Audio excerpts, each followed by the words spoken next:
Rain hammered against the windows like a relentless drum, echoing the storm that had always raged inside my childhood home. I sat silently on the edge of my twin brother's bed, eyes tracing the gleaming trophies lining the shelves, trophies my parents said defined greatness, the ones I was never allowed to earn.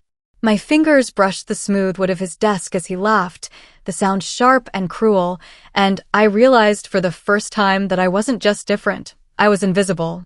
From as early as I could remember, my parents' love was skewed, tilted entirely toward him. While he celebrated extravagant birthdays and sleepovers with friends, I watched from the sidelines, clinging to my grandmother's warm hugs and the secret chocolates she smuggled me, the only indulgence I was allowed. School offered no refuge either. I made friends easily. My twins struggled socially, resenting my openness. That resentment festered into a weapon. I remember the first time I saw him punch himself, black eye swelling, ready to accuse me of abuse. My parents believed him immediately, tears in my mother's eyes, while I stood pleading my innocence. The whispers in hallways began, subtle at first, then cruel. Invitations disappeared. Friends became strangers. Teachers questioned me. Each lie tightened the invisible chains of isolation around me. By 15, my bedroom had become a battlefield. Doors ripped from hinges, my belongings tossed across the floor, my pleas ignored. The weight of false accusations pressed down like stone. Yet, in the darkness, there was light, grandmother. She was my safe harbor, my unwavering champion. Her gentle smile, whispered assurances, and secret coins were proof that someone believed in me, that I had worth beyond my parents' judgment. The breaking point came unexpectedly. My parents, unable to see past my brother's lies, decided I no longer belonged under their roof. I stood frozen as my father packed my belongings, my pleas ignored. The world felt like it had collapsed. Only grandmother's determined eyes reminded me that survival was possible. She came, packed the rest of my things, and guided me into her car. I felt a spark of freedom, terrifying and exhilarating. Leaving the home I'd known, I carried more than clothes. I carried years of abuse, betrayal, and humiliation. And yet, as the streets of my small town stretched before me, I realized this. The world beyond my parents' judgment would reveal something unexpected: freedom. College would later become my sanctuary, a place where my voice, long silenced, could finally speak. College was my proving ground. For the first time, I chose my friends, my schedule, my path. No one monitored my every move. No one compared me to my twin. I discovered writing, at first a way to make extra money, then a passion I couldn't ignore. Freelancing became my lifeline. Every blog post, article, or client project was a small victory, proof that I could create my own success from nothing. Still, shadows of the past lingered. Memories of cruel jokes, accusations, and empty rooms haunted me. My brother's false narratives had branded me for life, or so I feared. Social anxiety remained, but I learned to channel it into productivity. I thrived in solitude, crafting a career from the chaos of my past. With every positive client review and every paid project, I felt a rising sense of self-worth.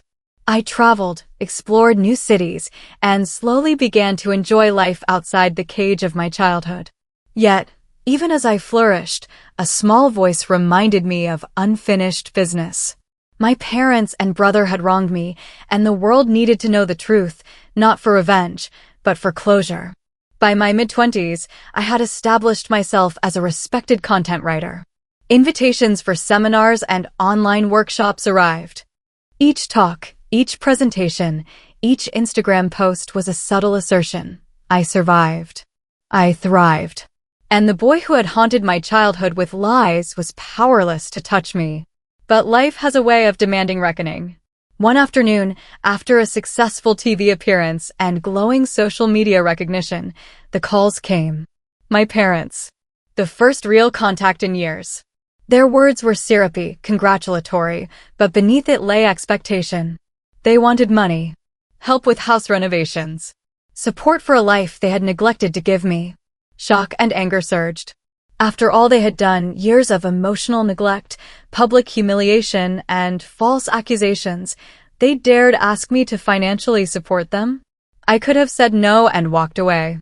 But instead, I realized this was an opportunity. Not just for retribution, but for truth. For accountability. I picked up the phone and called them, heart-pounding. Their voices were warm, familiar, manipulative. They congratulated me on my success, but soon, the conversation twisted. My earnings, my lifestyle, my independence became the subject. We're family, they said. You should help us. I hesitated, then spoke. I will only help if you admit, publicly, that my brother lied all those years. That you believed him and caused me harm. Only then will I even consider it. The silence was deafening. My father scoffed. My mother tried to rationalize. They begged for private discussion, but I refused. The conditions were non-negotiable. This wasn't about money, it was about acknowledgement.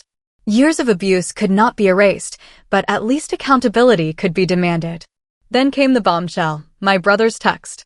Smug, dismissive, cruel. He admitted to lying years ago, but he tried to twist it into nothing, trying to shame me for holding on to the past.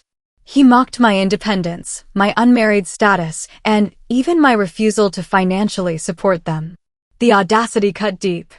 I realized then that confrontation alone wasn't enough. I needed undeniable proof. I wrote an email to my family, chronicling every detail, the favoritism, the lies, the humiliation, my suspension, my expulsion, and finally, my career accomplishments. I attached my brother's confession. I hit send. And waited. The fallout was immediate. Relatives expressed shock and support. My parents and brother reacted with anger, texts turning violent. I involved a lawyer. A cease and desist was issued. Suddenly, the predators of my past were powerless.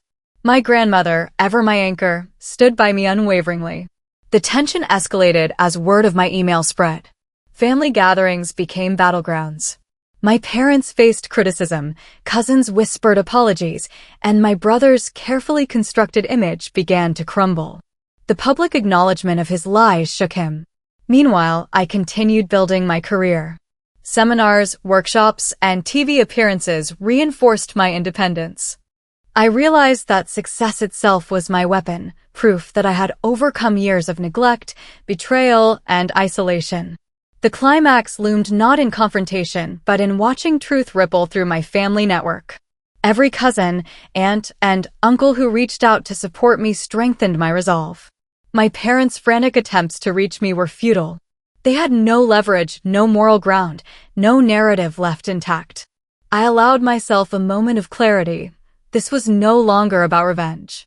It was about reclaiming life, dignity, and boundaries. Each professional milestone, each supportive message, each step forward was a reaffirmation of my power. The breaking point came at a family event I was invited to as a guest speaker. My parents were present, awkward and desperate. In front of relatives, I told my story, the truth of my childhood, the lies, the favoritism, and my brother's manipulations. Gasps filled the room. My brother's face drained of color. The weight of his deceit, long hidden, finally confronted him. My parents' eyes widened in disbelief and shame. They had been forced to see the consequences of believing lies and neglecting a child. It wasn't vengeance, it was justice. A reclaiming of years lost, of reputation restored. I stood tall, composed, and heard the room's acknowledgement of my suffering. For the first time, my voice was not drowned out. It resonated, commanding respect and closure. Life after the confrontation was serene, powerful in its quietness. My grandmother remained my anchor. Career continued to flourish. Invitations for talks, interviews, and collaborations flowed. I traveled, explored, and lived fully free from the toxic shadows of my past. My parents' absence became permanent. They had been offered a path to reconciliation, but refused accountability.